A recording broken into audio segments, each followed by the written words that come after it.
Hey guys, it's Bailey and welcome back to the channel for what is going to be an unbagging of my March Ipsy Glam bag. Sorry it's a little late this month. Oh, it's as usual, it's going to be kind of an unbagging palooza, unboxing palooza today in particular, where I'm not only going to do this, but I'm also going to link to an unboxing of my Sephora Play by Sephora box that I will click the little eye up here if you want to see it, or just wait till the end of the video and it'll pop up here. Trust me, you won't miss it. But both of those videos should be up today, but as you probably know, it is April, so sorry I was late with that. I was busy growing my hair.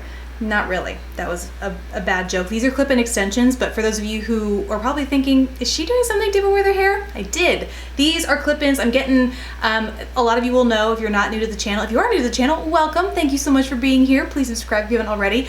But my hair is normally about up to here, and so I'm going to be putting my clip-ins, these are Bellamy's, in for the wedding, and so I had them cut into my hair, I had them curled, just so I could understand what I'm working with the day of, because since I'll be doing my own makeup and hair. In case you missed that tutorial, you can go check it out. Once again, I'll link it up here if you're interested, but that is what this is all about. In case you're wondering, no, this is not a permanent extension situation or semi-permanent. These are clip-ins, but I'm really loving it. It makes me miss my long hair, but that is getting sidetracked. There are no hair products in this month's bag, spoiler alert, but this was one of the best Ipsy Glam bags in history, I think. So let's go ahead and jump inside. So first off, let's start with liner, and for those of you who might be new to this type of video on my channel, I like to kind of give mini reviews as well as demo all the products that I talk about to the best of my ability. Some of the skincare type things I don't so much, but color cosmetics, gotta see a demo. So you'll see me applying this liner. It's from Scone Cosmetics and it's the tattooed waterproof eyeliner, and it's also the only thing that I'm wearing on my eyes today. So this guy is a full size, typically retails for 20 bucks, although is on sale for 15 on the site right now. Either way though, for a $10 bag, you're more than paying for it with just this liner alone, so that's an awesome deal. This is in the shade oh, by the way though, there is also a 10% off coupon code through Ipsy this month. As usual, I'll put all the discount codes in the description below because you don't have to subscribe to these bags in order to be able to redeem those. So if you see something you like, you want to give it a try, definitely make sure there's a coupon, or if there is a coupon code available before you go and buy it, so those will be listed below. And this is in the shade Jet Black. There are 5 shades in the range. Jet Black is always a good staple, but it does look like they have some fun colors like purple and blue and things like that if you're on the more adventurous side. And this is a felt tip marker, super soft felt. I have had some liners, not from this brand, but in like sometimes e.l.f., their original felt tip liner, a little scratchy on the eyelid, or the one. Bottom line is, it's not a scratchy felt tip liner, so you don't have to worry about it irritating your lash line if you have exceptionally sensitive or even mildly sensitive lash lines. This is a nice smooth felt tip, and it's ultra fine, so you can get a super fine flick or really build it up, and it kind of tapers off into that super fine tip, so if you need a wider edge, it doesn't take a whole lot of working with to build up kind of a thicker line like you see me wearing here. But at the same time, you have that tip so you can get a nice precise flick on the end. So it really is the best of both worlds, I think. And it really does last as long as a product that's called tattooed waterproof eyeliner would suggest.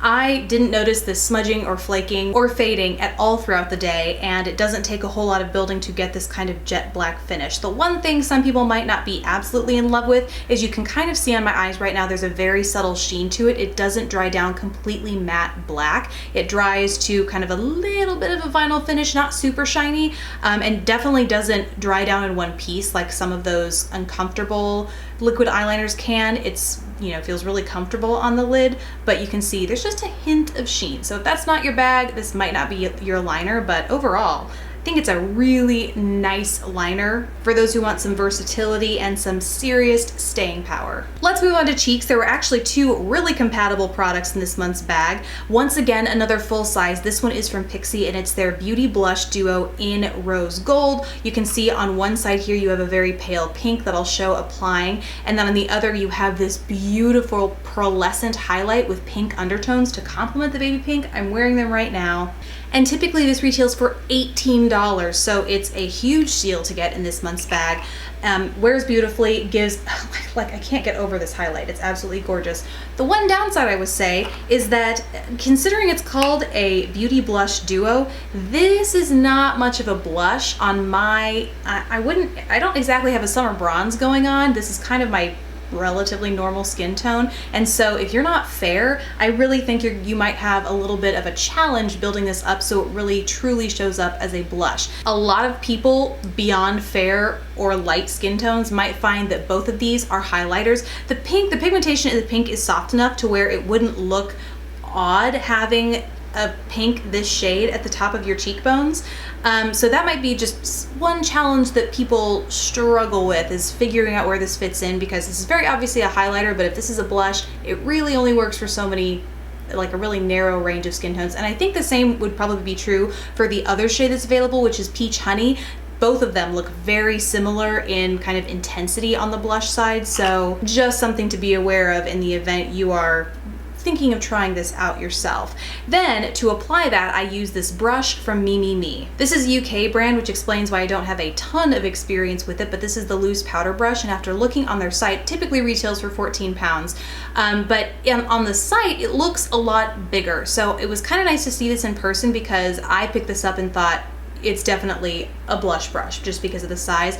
For loose powder, you could definitely pack some product on your under eye area, or, you know, to me, it looks like it would take a longer time to work with loose powder on broader sections of your face. This to me is more of an ideal blush brush, but truthfully, it could be versatile. It's a great travel powder brush if you're interested. The quality feels pretty nice. I would love to try some of the color cosmetics from this brand. The brush itself is nice, like I said, but after looking at their website to kind of price this out and get a feel for what else they offer, it looks like they have some amazing color cosmetics. So a good addition to, once again, a great value alone for this month's bag, and it obviously complemented the blush product that came. So as far as that goes, this is almost a face in a bag, but it did pique my curiosity for what else the brand has to offer. Next up is lips, and like I said, pretty much a full face in a bag here, folks. I am wearing the lip that came in this bag. It's the NYX Liquid Suede Cream Lipstick in the shade Kitten Heels. Love a good red. And what's funny is that I actually picked these up right when they came out, but the shade I got was this guy right here.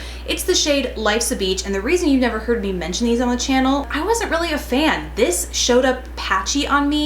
I didn't like the fact that it doesn't dry down. I mean, it's not like a typical liquid lipstick where it dries down and then it's non-transferable. As you can see, it does come off a little bit, but there is some intense pigmentation there, and for the most part, it sticks to your lips. You just can't count on it being completely transfer proof.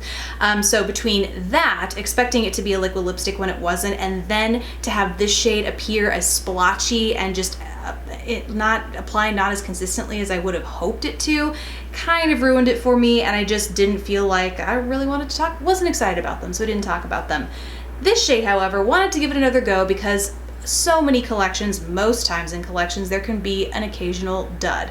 So I did, and happy I did, because this is nothing like this god-awful pink shade. It applied super evenly, as you can see in the demo here, ultra pigmented. The wand is nice and long. It's not like a typical doe foot. It's kind of longer, picks up just the right amount of product to go once over the lips without having to re-dip your brush and risk getting more product than you need, getting extra messy, and it's long enough and tapered enough to be precise with such a bold color. So overall, way more impressed with Kitten Heels than I was with Life's a Beach. Would recommend Kitten Heels, but just in case, you know, seeing this in action piques your interest for the rest of the line, I personally would avoid Kitten Heels. Maybe I got a dud, maybe you guys have this shade and love it, but let me know in the comments below, because I was just so put off by this shade. I was shocked at how much I loved this. And last is a skincare item. This is from Nourish Organic, and it's the Rejuvenating Rose Hip and Rose Water Body Oil Mist. And this had me a little confused. At the top it says shake to activate. So it's just, to me, this was a very bizarre product. So you shake it to activate something, I suppose. And it says it's a body oil mist, but I mean, it's very clearly not a mist. It comes out pretty definitively, you probably won't be able to see that, maybe you can, as a body oil. And that's really what it is. It's just a really nice lightweight body oil. It doesn't take too much working with for it to sink into the skin. I'm getting to the point now where I don't really need it. It's starting to warm up, although Texas, or Austin in particular, had a weird cold snap for the past week where it's been like rainy and cold, and so as a result, I'll talk more in my Play by Sephora box about some products that actually came in handy for me there. But going into spring and summer, I don't see getting a ton of use out of this, but it was still nice to try. It has a very, very subtle rose scent, so I would say even those who absolutely love rose It almost actually smells so more like tea than rose. Is it tea rose? No, it's rose hip and rose water. To me, it smells a little bit more like tea. So if you are a rose fan, I don't know that this is like a must-have for you because it smells more like tea, but that's beside the point. As far as body oil goes, very nice, very light, but I will probably stick to using it just on like knees and elbows during the spring and summer. Then the last product that I got didn't actually come in the bag, but I used some of my points to cash to redeem for this. It's a Smashbox Photo Finish Primer Water, and I have not really gotten into the whole setting water, setting mist, primer water craze. A lot of people have them. In fact, I have the L'Oreal, or is it the Maybelline? They're kind of one and the same. I also have this from Makeup Forever, the Mist and Fix 02. I just don't notice the main difference for me is smell. I really don't notice a difference in the way they help my makeup last all day. I do notice that if I'm looking a little powdery, if I've caked on the liquid or then set the liquid with too much powder and it just is looking a little cakey, adding a spritz of these will help make that appear a little more natural and take that powdery look away.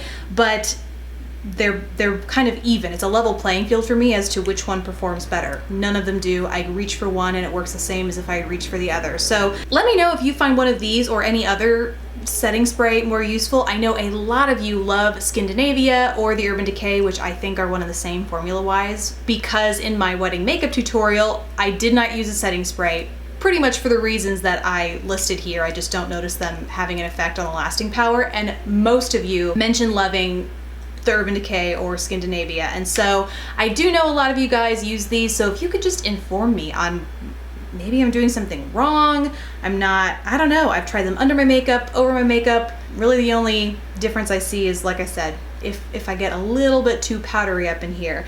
So let me know.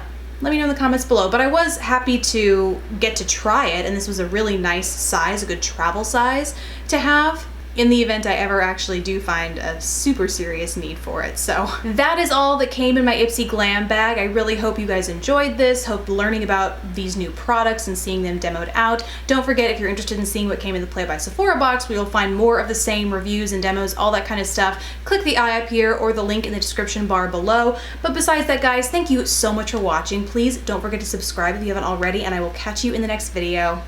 Bye, guys.